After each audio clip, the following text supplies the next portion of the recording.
வணக்க மக்களே! நம்ம கார்த்திக் கதையில ஆகஸ்ட் 6 என்ன நடக்க போகுது அப்படிங்கிறத பத்தி தாங்க இந்த வீடியோல இப்ப நம்ம பார்க்க போறோம். வீடியோவுக்கு மறக்காம லைக் பண்ணிக்கோங்க. நீங்க லைக் பண்றது தான் எங்களுக்கு அடுத்தடுத்து வீடியோ போடுறதுக்கு ரொம்பவே இன்ட்ரெஸ்டிங்கா இருக்கும். ஸோ மறக்காம லைக் பண்ணிட்டு இந்த வீடியோவை தொடர்ந்து பாருங்க. என்ன நடக்குது அப்படின்னு பார்த்துக்கிட்டிங்கன்னா, ஃபர்ஸ்ட்டு நம்ம ஹீரோ இருக்காருல்ல, அவரு வந்துட்டு ரேவதிய கூட்டிட்டு போயிட்டு பூஜை பண்றதுக்காக உட்கார்ந்திருக்காரு. ரேவதியோட விருப்பத்துக்காக. அப்போ ரேவதி சொல்றாங்க, "மாமா, உங்களுக்கு இதுல எல்லாம் கொஞ்சம் கூட நம்பிக்கை இல்ல அப்படிங்கிறது எனக்கு நல்லாவே தெரியும். ஆனா வந்துட்டு நம்ம 2 பேருமே சேர்ந்து சந்தோஷமா வாழணும் அப்படிங்கிறதுக்காக தான் நான் வந்துட்டு இந்த மாரி பூஜைக்கெல்லாம் உங்கள கூட்டிட்டு வரேன். கோச்சிக்காதீங்க" அப்படின்னு. அப்ப ஹீரோ சொல்றாரு, "ரேவதி, நீ பேசுறதுக்கு நான் எப்படி ரேவதி கோச்சிப்பேன்? நீ கவலைப்படாத, வா ரேவதி" அப்படின்னு சொல்லிட்டு பூஜைய நல்லபடியா முடிக்கிறாங்க. பூஜைய நல்லபடியா முடிச்சதோட அந்த இடத்துக்கு நம்ம சந்திராவும் ஈஸ்வரியும் வந்துடுறாங்க. சந்திரா சொல்றாங்க, "அக்கா பாத்தியாக்கா, உன் பொண்ணு உனக்கு எவ்வளவு பெரிய துரோகத்தை பண்ணியிருக்கா. உன்கிட்ட வந்துட்டு டிரைவர் பையன் கூட பேசவே இல்லை அப்படின்னு சொல்லி எப்படியெல்லாம் நாடகம் ஆடி பேசினா. இப்போ இந்த டிரைவர் பையன் கூட சேர்ந்து இந்த பூஜை பண்ணிக்கிட்டு இருக்கா பாத்தியாக்கா" அப்படின்னு. இதை கேட்டதும் ஈஸ்வரி சொல்றாங்க, "ஆமா சந்திரா, என் பெத்த பொண்ணு எனக்கு இவ்வளவு பெரிய துரோகத்தை செய்வா அப்படின்னு நான் எதிர்பார்க்கவே இல்லை. ஏன் ரேவதி, என்கிட்ட நீ உண்மையை சொல்லியிருக்கலாம்ல ரேவதி" அப்படின்னு. அப்ப ஹீரோயின் சொல்றாங்க, "அம்மா, நீங்க மட்டும் என்கிட்ட எவ்வளவு பெரிய பொய் சொன்னீங்க. எனக்கு பழைய ஞாபகங்கள் இல்லை அப்படிங்கிறத உங்களுக்கு சாதகமா பயன்படுத்திட்டு எனக்கு எவ்வளவுல பெரிய அநியாயங்களை பண்ண பார்த்தீங்க. அதெல்லாம் சரியாம்மா" அப்படின்னு. இதை கேட்டதும் ஈஸ்வரி சொல்றாங்க, "இங்க பாரு, எல்லாமே உன் நல்லதுக்காக தான் நான் இது எல்லாமே பண்ணேன். என்னைக்குமே நீ நல்லா இருக்கணும் அப்படிங்கிறதுக்காக தான் நான் அவ்வளோ பெரிய விஷயங்களை பண்ணேன்டி" அப்படின்னு. அப்ப ரேவதி சொல்றாங்க, "போதுமா, நிப்பாட்டுங்க. இதுக்கப்புறமும் உங்க பேச்சை நான் கேட்க முடியாது" அப்படின்னு. அப்ப சந்திரா சொல்றாங்க, "பாத்தியாக்கா, உன் பொண்ணு என்ன பேசுறா" அப்படின்னு. அப்ப ரேவதி சொல்றாங்க, "அம்மா, எனக்கும் இவருக்கும் கல்யாணம் ஆகிருச்சு. ஸோ நீங்க வந்துட்டு எங்க 2 பேரையும் பிரிக்க முடியாது" அப்படின்னு. ஈஸ்வரி நேரா ஹீரோவை பார்த்து, "எனக்கு கொடுத்த வாக்க நீ மீறிட்டியல்ல. கோவில் கும்பாபிஷேகத்துக்கு மாமாவை அனுப்புனா ரேவதி கிட்ட பேச மாட்டேன் அப்படின்னு சொல்லி நீ என்கிட்ட வாக்கு கொடுத்துட்டு எனக்கு நீ இவ்வளவு பெரிய துரோகத்தை பண்றியல்ல. உன்னை சும்மா விட மாட்டேன். நான் இப்பவே இவளை இந்த இடத்துல இருந்து கூட்டிட்டு போறேன்" அப்படின்னு சொல்லிட்டு ஈஸ்வரி வந்து ரேவதியை பிடிச்சி இழுக்க, ரேவதி வந்து அவங்க அம்மாவோட கையை உதறிட்டு, "அம்மா, எனக்கும் இவருக்கும் கல்யாணம் ஆகிருச்சு" அப்படின்னு சொல்ல, ஈஸ்வரி சொல்றாங்க, "ஏய், உனக்கும் இவருக்கும் கல்யாணம் ஆனது மட்டும்தான் உனக்கு தெரியுமா? ஊர் முன்னாடி காசு வெட்டி போட்டது, 2 பேருக்கும் விவாகரத்து நடந்தது எல்லாமே முடிஞ்சிருச்சு. ஸோ இவனுக்கும் உனக்கும் எந்தவித சம்மந்தமும் கிடையாது. அவன் கட்டின தாலி கூட உன் கழுத்துல இல்லாத போது எப்படி வந்து அவனுக்கும் உனக்கும் சம்மந்தம் இருக்கும்? இப்ப வரப்போறியா இல்லையாடி" அப்படின்னு சொல்லிட்டு ரேவதியோட கையை பிடிச்சி இழுத்துட்டு போறாங்க.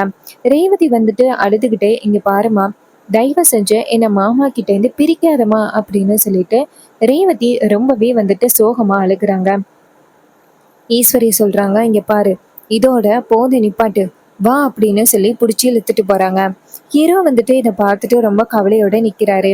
அப்போ ஈஸ்வரி வந்துட்டு ரேவதியை பிடிச்சி இழுத்துட்டு போன பிறகு சந்திரா நேரா ஹீரோவை பார்த்து, "என்னடா, குறுக்கு வழியில எப்படியாவது என்ன ஜெயிக்கலாம் அப்படின்னு பாக்குறியா? கண்டிப்பா உன்னால ஜெயிக்கவே முடியாது. இங்க பாரு, என் புருஷன் தான் இந்த வாட்டி கோவில் கும்பாபிஷேகத்துல உட்கார போறாரு. நீ அக்கா காரிக்கிட்ட ஏதோ டீல் பேசுறீனியாம்ல, ஏன் அந்த டீலை சரியா கூட உன்னால வழி நடத்த முடியல பத்தியா? எப்படி சுலபமா உன்னை அக்கா காரிக்கிட்ட மாட்டி விட்டேன்" அப்படின்னு. "இங்க பாரு, எப்படியும் அக்கா காரி நீ பண்ண துரோகம் தெரிஞ்சு கோவில் கும்பாபிஷேகத்துக்கு மாமாவை அனுப்ப போறதில்ல. என்னடா பண்ண போற நீ" அப்படின்னு சொல்லிட்டு பேச, அப்ப ஹீரோ சொல்றாரு, "இங்க பாருங்க, இந்த ஊர் மக்கள் நல்லா இருக்கணும் அப்படிங்கிறதுக்காக தான் நானே இந்த கோவில் கும்பாபிஷேகத்தை நல்லபடியா நடத்தி முடிக்கணும் அப்படின்னு முயற்சி பண்ணிக்கிட்டு இருக்கேன். ஆனா நீங்க எல்லாரும் சேர்ந்து இப்படி ஒரு காரியத்தை பண்ணிக்கிட்டு இருக்கீங்க. பரவாயில்ல, இருக்கட்டும். இந்த கும்பாபிஷேகத்தை எப்படி நல்லபடியா முடிக்கிறது அப்படின்னு எனக்கு தெரியும். உங்களால முடிஞ்சதை பார்த்துக்கிடுங்க" அப்படின்னு சொல்ல, சந்திரா வந்துட்டு செம்ம டென்ஷன் ஆகுறாங்க. டென்ஷன் ஆகி அந்த இடத்துல இருந்து கிளம்புறாங்க. அப்ப ஹீரோ வந்துட்டு ரொம்ப சோகத்தோட நிக்கிறாரு. "ரேவதி கிட்ட சொன்னோம், எப்படியும் நம்ம மாட்டிக்கிறதுக்கு நிறையவே சான்சஸ் இருக்கு. இதை வந்துட்டு அத்தை பயன்படுத்தி கோவில் கும்பாபிஷேகத்துக்கு மாமாவா வரவிடாம பண்றதுக்கு நிறைய வாய்ப்புகள் இருக்கு" அப்படின்னு ரேவதி கிட்ட நான் ஆல்ரெடி எச்சரித்தேன். பட் ரேவதியோட இந்த பிடிவாதம் தான் என்னை இவ்வளோ பெரிய பிரச்சனையில வந்து சிக்க வச்சுட்டு. இருந்தாலும் பரவாயில்ல, ரேவதிக்கு என் மேலே பாசம் அதிகம். 2 பேரும் சந்தோஷமா இருக்கணும் அப்படிங்கிறதுக்காக தானே அவள் வந்துட்டு இந்த பூஜையெல்லாம் ஏற்பாடு பண்ணா. இருக்கட்டும், எப்படியும் வந்துட்டு மாமாவை கும்பாபிஷேகத்துக்கு வர வச்சிடலாம் அப்படின்னு ஹீரோ என்ன பண்ணுறாருன்னா நேராக வீட்டுக்கு போகிறாரு. அங்கே வந்துட்டு பாட்டி ஹீரோவை பார்த்துட்டு, ஐயா பேராண்டி, என்னையா ஆச்சு, உன் முகமே சரியில்லையே அப்படின்னு சொல்ல, அப்போ ஹீரோ நடந்தது எல்லாத்தையுமே சொல்கிறாரு. இதை கேட்டதும் பாட்டி ஷாக் ஆகி, அந்த ஈஸ்வரி கொஞ்சம் கூட கடைசி வரைக்கும் திருந்தவே மாட்டா போல, ஏன் தான் அவள் இவ்வளோ பெரிய அநியாயத்தை பண்ணுறா. சின்னஞ்சிறுசுங்க ரெண்டு பேருமே சந்தோஷமா வாழணும் அப்படின்னு ஆசைப்படுதுங்க. அதுக ரெண்டுத்தையும் சேர்த்து வச்சு சந்தோஷமா வாழ வைக்கிறத விட்டுட்டு இந்த ஈஸ்வரி தேவையில்லாத இந்த வரட்டு பிடிவாதத்தை வச்சுக்கிட்டு என்னதான் பண்ண போறா அப்படின்னு சொல்லிட்டு பாட்டி பயங்கர கோவத்தோட பேசுறாங்க. அப்போ ஹீரோ சொல்றாரு, ஆமா பாட்டி, எப்பவுமே அத்தை வந்துட்டு மாறுற மாதிரியே தெரியல, அவங்க கடைசி வரைக்கும் இங்க மேல கோவத்துல தான் இருக்காங்க பாட்டி அப்படின்னு. அப்ப பாட்டி சொல்றாங்க, விடியா பேராண்டி, நீ கவலைப்படாத, நாங்க இருக்கோம்ல, நாங்க பாத்துக்கிறோம், உங்க ரெண்டு பேரையும் எவ்வளவு பிரச்சனை வந்தாலும் சேர்த்து வச்சுட்டு தான் மறு வேலை பார்ப்போம் அப்படின்னு சொல்ல, அப்ப ஹீரோவும் சரிங்க பாட்டி அப்படின்னு சொல்றாங்க. இன்னொரு பக்கம் நம்ம ரேவதியை வந்துட்டு ஈஸ்வரி வீட்டுக்கு இழுத்துட்டு போறாங்க. அப்ப ரேவதி வந்துட்டு அவங்க அம்மாவோட கையை வந்துட்டு, விடுங்கம்மா, தயவு செஞ்சு என் கையை விடுங்கம்மா, என்னை மாமா கூட சேர்த்து வைங்க, ஏன் என்னை இவ்வளோ கஷ்டப்படுத்துறீங்க அப்படின்னு சொல்லிட்டு அழுதுகிட்டே வராங்க. அப்ப வீட்டில் உள்ளவங்க எல்லாருக்குமே இது காதல விழுகுது. அப்ப ராஜாவும் நம்ம ரோஹிணி எல்லாருமே சேர்ந்து அந்த இடத்துக்கு வராங்க. வந்துட்டு நேரா ஈஸ்வரியை பார்த்து, அம்மா என்னம்மா ஆச்சு, எதுக்கு இப்படி ரேவதியோட கையை பிடிச்சி இப்படி இழுத்துட்டு வரீங்க, என்ன ஆச்சு அப்படின்னு கேக்குறாங்க. அதுக்கு ஈஸ்வரி சொல்றாங்க, இவ என்ன காரியம் பண்ணியிருக்கா தெரியுமா, நம்ம யாருக்குமே தெரியாம அந்த டிரைவர் பைய கூட இத்தனை நாளும் பேசிக்கிட்டு இருந்திருக்கா அப்படின்னு. இதை கேட்டதும் ரோஹிணி, ராஜா எல்லாருமே சந்தோஷப்படுறாங்க, ஒரு தடவை ஷாக்கும் பண்றாங்க. ரோஹிணி கேக்குறாங்க, அம்மா என்னடி சொல்றாங்க, நீ இவ்வளோ நாளும் கார்த்திக் கூட பேசிக்கிட்டு இருந்தியா எங்களுக்கே தெரியாம அப்படின்னு. அப்ப ரேவதி சொல்றாங்க, ஆமாக்கா, உங்க எல்லாருக்கும் தெரிஞ்சா பிரச்சனை ஆகிரும் அப்படின்னு மாமா சொன்னாரு, அதனாலதான் உங்க யாருக்கிட்டையும் நான் சொல்லவே இல்லை அப்படின்னு. அப்ப ஈஸ்வரி சொல்றாங்க, இங்க பாருங்க, எல்லாரும் சேர்ந்து இவளுக்கு இந்த சப்போர்ட் பண்றத ஃபர்ஸ்ட் நிப்பாட்டுங்க, நீங்க எல்லாரும் சப்போர்ட் பண்றதுனாலதான் இவ இந்த அளவுக்கு வந்து இருக்கிறா அப்படின்னு. அதுக்கு ரோஹிணி சொல்றாங்க, அம்மா, இந்த வாட்டி ரேவதி வந்துட்டு பேசுனது இங்க யாருக்குமே தெரியாதுமா, அப்படி தெரிஞ்சிருந்துச்சுன்னா நாங்க உண்மையாவே சப்போர்ட் தான் பண்ணியிருப்போம், ஆனா அவ எதுக்காக எங்க கிட்ட சொல்லல அப்படிங்கிறது தெரியல அப்படின்னு.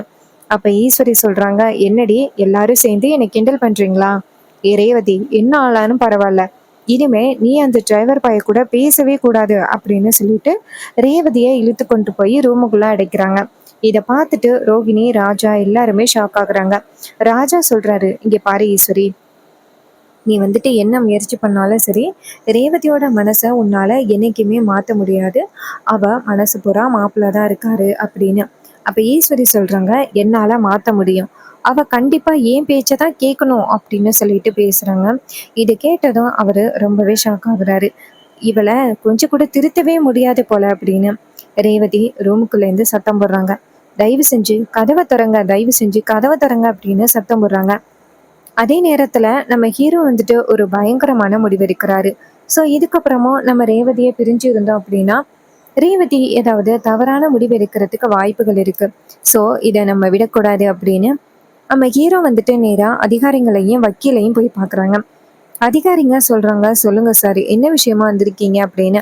அப்ப ஹீரோ சொல்றாரு, இது மாதிரி என் அத்தை ஈஸ்வரி மேல புகார் கொடுக்கலாம் அப்படின்னு வந்திருக்கேன். இதை கேட்டதும் அதிகாரிங்க அதிர்ச்சியாகி, ஏன் சார், உங்க அத்தை மேல நீங்க எதுக்கு புகார் கொடுக்குறீங்க அப்படின்னு. அப்ப ஹீரோ சொல்றாரு, சரி, இது மாதிரி என்னுடைய ஒய்ஃப் பேரே ரேவதி, அவங்களுக்கு என் கூட சேர்ந்து வாழணும் அப்படின்னு ஆசை, ஆனா எங்க அத்தை வந்துட்டு அதற்கு வழிவிட மாட்டேங்கிறாங்க, ரேவதியை வீட்டுக்குள்ள பிடிச்சி வச்சிருக்காங்க, வெளியில வரவிடாம அடைச்சி வச்சிருக்காங்க, நீங்க தான் எப்படியாவது என் ஒய்ஃபை மீட்டு கொடுக்கணும் அப்படின்னு. உடனே அதிகாரிகளும் சரி அப்படின்னு சொல்லிட்டு நேரா ஈஸ்வரியோட வீட்டுக்கு வராங்க. நேரா ஈஸ்வரியோட வீட்டுக்கு வந்துட்டு, மேடம், யார் ஈஸ்வரி அப்படின்னு சொல்ல, ஈஸ்வரி அந்த இடத்துக்கு வந்து நின்றுட்டு, சொல்லுங்க சார், நான் தான் ஈஸ்வரி, என்னாச்சு அப்படின்னு கேட்குறாங்க. அப்போ அதிகாரிங்க சொல்றாங்க, மேடம், உங்க மேல புகார் கொடுத்துருக்காங்க அப்படின்னு.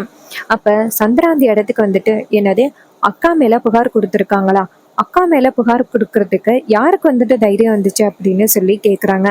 அப்ப அதிகாரிங்க சொல்றாங்க, இங்க பாருங்க மேடம், உங்கள் மருமகன் கார்த்திக் தான் வந்துட்டு உங்கள் மேலே புகார் கொடுத்துருக்காங்க அப்படின்னு. இதை கேட்டதும் ஈஸ்வரி கோவப்படுறாங்க. இந்த டிரைவர் பையன் ஏன் மேலே புகார் கொடுத்துருக்கானா, அவன் எதுக்கு ஏன் மேலே புகார் கொடுத்துருக்கான் அப்படின்னு. அப்போது அதிகாரிங்க சொல்கிறாங்க, மேடம் அவங்க ஒய்ஃப் பேர் ரேவதியா, அவங்கள நீங்கள் அவர் கூட சேர்ந்து வாழ விடாமல் அடைச்சி வச்சிருக்கிறதா எங்களுக்கு புகார் வந்திருக்கு. எங்க ரேவதி அப்படின்னு. இது கேட்டதும் ரொம்பவே அதிர்ச்சி ஆகுறாங்க ஈஸ்வரி. அப்போ சந்திரா சொல்றாங்க, இங்க பாருங்க சார், இது எங்க குடும்ப பிரச்சனை, நீங்க தலையிடாதீங்க அப்படின்னு. அதிகாரிங்க சொல்றாங்க, இங்க பாருங்க மேடம், அவங்கள நீங்க அடைச்சி வச்சிருக்கிறது அது குடும்ப பிரச்சனை ஆகாது. ஒருத்தவங்கள நீங்க வந்துட்டு அடைச்சி வச்சு அவங்கள கொடுமைப்படுத்துறதுக்கு சமம். இப்போ அவங்க எங்க அப்படின்னு. அப்போ 2 லேடி கான்ஸ்டபிள் வந்துட்டு, சார் நாங்க போயிட்டு வீடை செக் பண்றோம் அப்படின்னு வீட்டுக்குள்ள போயிட்டு பாக்குறாங்க. பார்த்தா ரேவதியை ஒரு ரூமுக்குள்ள அடைச்சு வச்சிருக்காங்க. அப்போ அந்த கான்ஸ்டபிள்ஸ் வந்துட்டு நேரா அதிகாரிங்களை பார்த்து, சார் இந்த ரூம்ல தான் அந்த பொண்ணை அடைச்சு வச்சிருக்காங்க சார், ஜன்னல் வழியா தெரியுறாங்க, இதோட சாவியை கொடுக்க சொல்லுங்க அப்படின்னு. உடனே ஈஸ்வரியும் இல்லை நான் கொடுக்க முடியாது அப்படின்னு சொல்ல, அதிகாரிங்க சொல்றாங்க, மேடம் நீங்க கொடுக்க முடியாது அப்படின்னு சொன்னீங்கன்னா உங்க மேல சட்டப்படி ஆக்ஷன் எடுக்கிறதுக்கு வாய்ப்பு இருக்கு. ஸோ இப்போ சாவியை கொடுக்க போறீங்களா இல்லையா அப்படின்னு. உடனே ஈஸ்வரியும் சரி நான் சாவியை தரேன் அப்படின்னு சொல்லிட்டு ஈஸ்வரி சாவியை கொடுக்குறாங்க. சாவியை கொடுத்ததும் போயிட்டு ரூமை திறக்கிறாங்க. ரூமுக்குள்ள வந்துட்டு ரேவதி இருக்கிறாங்க. ரேவதி வந்து வெளியில வராங்க. வெளியில வந்ததும் அப்ப ஹீரோவும் அந்த இடத்துக்கு வராரு. ஹீரோவை பார்த்தது ஈஸ்வரி செம்ம டென்ஷன் ஆகி, ஏன் மேலேயே புகார் கொடுத்துருக்கியாடா நீ அப்படின்னு. அப்ப ஹீரோ சொல்றாரு, இங்க பாருங்க அத்தை, ரேவதி ரொம்ப பாவம். ஸோ உங்களால அவளுக்கு ஏதாவது ஆபத்து வர்றதுக்கு வாய்ப்புகள் நிறையவே இருக்கு. நீங்க அவளை இவ்வளோ கஷ்டப்படுத்துறது ரொம்பவே தப்பு அப்படின்னு சொல்லிட்டு பேசுறாங்க. இதையெல்லாம் கேட்டுட்டு ரொம்பவே கோவப்படுறாங்க நம்ம ஈஸ்வரி. எவ்வளோ தைரியம் இருந்தா நீ ஏன் பொண்ணு மேல இவ்வளோ பெரிய பழிய போடுவ அப்படின்னு, ஏன் மேலேயும் இவ்வளோ பெரிய பழி போடுவ அப்படின்னு ஈஸ்வரி பேச, அதிகாரிங்க ஈஸ்வரியை பார்த்து, இங்க பாருங்க மேடம், இது மாதிரி நீங்க வந்துட்டு உங்க பொண்ணை கட்டாயப்படுத்தி வலுக்கட்டாயமா அடிச்சு வச்சிருந்ததுனால உங்க மேல நாங்க வந்துட்டு ஆக்ஷன் எடுக்கிறோம், உங்களை கைது பண்றோம் அப்படின்னு சொன்னதும் ஹீரோ நேரா அதிகாரிங்களை பார்த்து, சார் இது மாதிரி என் ஒய்ஃபை தேடி தான் வந்தேன், இப்போ என் ஒய்ஃபுக்கு எந்த பிரச்சனையும் இல்லை, அவங்க நல்லா தான் இருக்காங்க அப்படிங்கிறது எனக்கு தெரிஞ்சிருச்சு. ஸோ இதுக்கப்புறம் நீங்க வந்துட்டு அவங்கள கைது பண்ணணும் அப்படின்னு அவசியம் இல்லை அப்படின்னு சொன்னதும் அதிகாரிங்களும் சரிங்க சார், நீங்க சொல்றதுனால இந்த மாதிரி ஆட்களை எல்லாம் விட்டுட்டு போறேன், இல்லைன்னா உங்களுக்கு தக்க தண்டனை என்ன கிடைக்கணுமோ அதை நாங்கள் கண்டிப்பாக கொடுப்போம் அப்படின்னு. இதை கேட்டதும் நம்ம ஹீரோ சொல்றாரு, சரிங்க சார் அவங்கள விடுங்க அப்படின்னு சொன்னதும் அதிகாரிங்களும் சரி அப்படின்னு சொல்லிட்டு அவங்கள விட்டுட்டு நேராக ரேவதி ஈஸ்வரியை பார்த்து வான் பண்ணிட்டு அந்த இடத்துல இருந்து கிளம்புறாங்க. அவங்க போனதும் ரேவதியை வந்துட்டு ஹீரோ கூப்பிடுறாரு. ரேவதி அந்த இடத்துக்கு வராங்க. அப்போ ஈஸ்வரி இதையெல்லாம் பார்த்துட்டு, டேய் எவ்வளோ தைரியம் இருந்தா நீ ஏன் மேலேயே புகார் கொடுப்ப, நான் என் பொண்ணை வந்துட்டு கொடுமைப்படுத்துவேனா அப்படின்னு.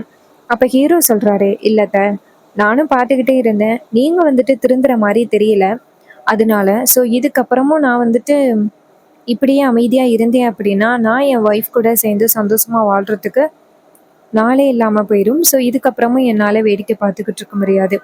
எனக்கு என்னோட ஒய்ஃபோட சந்தோஷம் ரொம்ப முக்கியம். ஸோ நீங்கள் வந்துட்டு அவங்கள ரொம்பவே கஷ்டப்படுத்துறீங்க. அதனால தான் நான் இப்படி ஒரு முடிவெடுத்தேன். சொந்த அத்தை மேலேயே புகார் கொடுத்தது தப்பு தான், ஆனால் எனக்கு வேறு வழி இல்லை. ரேவதியை மீட்கிறதுக்காக தான் நான் இப்படி ஒரு புகார் கொடுத்தேன் அப்படின்னு சொன்னதும் ஈஸ்வரி செம்ம டென்ஷன் ஆகுறாங்க. அதுக்கப்புறமா சந்திரா நேர ஈஸ்வரியை பார்த்து, பாத்தியாக்கா இவனை நீ காலி பண்ணியிருக்கணும், இப்படி விட்டுட்டு வேடிக்கை பார்க்கறது எவ்வளோ பெரிய தப்பு அப்படின்னு இப்பயாவது உனக்கு புரியுதா அப்படின்னு சொல்லிட்டு சந்திரா பேச, அப்போ ஹீரோ சொல்கிறாரு, இங்கே பாருங்க மேடம், நீங்கள் தேவையில்லாமல் எங்கள் குடும்பத்தில் தலையிடாதீங்க, அதான் உங்களுக்கு நல்லது அப்படின்னு சொன்னதும் சந்திரா வந்துட்டு ஷாக் ஆகுறாங்க. ஸோ நம்ம ஹீரோ வந்துட்டு அதிகாரிங்க மூலமாக ரேவதியை மீட்டுட்டு ரேவதியை அழைச்சிக்கிட்டு அந்த இடத்துலேருந்து கிளம்புறாரு. இதையெல்லாம் பார்த்துட்டு ஈஸ்வரி செம்ம டென்ஷன் ஆகுறாங்க. ஸோ நம்ம ஹீரோ வந்துட்டு கண்டிப்பாக அவரும் ரேவதியும் சந்தோஷமாக சேர்ந்து வாழ்கிறதுக்காக ஒரு நல்ல முடிவு எடுப்பார். இது எல்லாமே அப்கமிங் எபிசோடில் ரொம்பவே இன்ட்ரெஸ்டிங்காகவும் ரொம்ப சுவாரஸ்யமாகவும் நடக்க போகுது. ஸோ இதே மாதிரி இனிமே அப்டேட்ஸ் வேணும் அப்படின்னு நினச்சிங்கன்னா நம்ம சேனலை மறக்காமல் சப்ஸ்கிரைப் பண்ணிவிட்டு பக்கத்தில் உள்ள பெல் ஐகானையும் கிளிக் பண்ணி ஆல்னு செட் பண்ணிக்கோங்க. அப்போ தாங்க அடுத்தடுத்து வீடியோஸ் போடும் பொழுது உங்களுக்கு தொடர்ச்சியாக நோட்டிஃபிகேஷன் வரும், பார்க்கலாம். ஸோ இதே மாதிரி வேறு ஏதாவது ஒரு கதையில் பார்ப்போம். தேங்க்யூ ஃபார் வாட்சிங். See you on next video.